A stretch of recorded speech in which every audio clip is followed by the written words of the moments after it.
Welcome to the Slop Farm. Enjoy the video.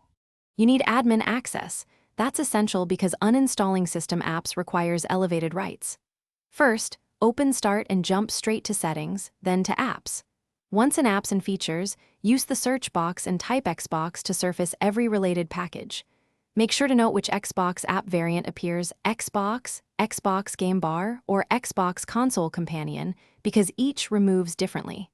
Once done, select the specific Xbox entry so you can choose Uninstall or move to the next method if the button is disabled.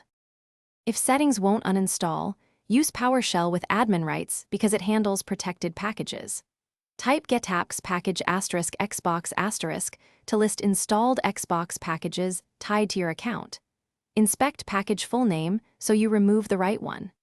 Use remove apps package full name to remove for the current user, or remove apps provision package online package full name to strip it from new profiles. Make sure to run the matching command for Game Bar or Console Companion packages.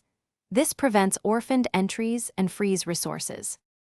After removal, restart Windows to finalize cleanup and refresh the Start menu tiles and search index. Check leftover directories and caches. If entries persist, open an elevated file explorer or take ownership to inspect C. \program files \Windows apps for Xbox remnants, but be cautious modifying system folders. If the uninstall fails or breaks features, create a temporary admin account and repeat the PowerShell removal there. That often bypasses profile-specific locks. If something goes wrong, use System Restore or reinstall the app from the Microsoft Store to recover quickly. Thanks for watching. Consider subscribing if we helped you today.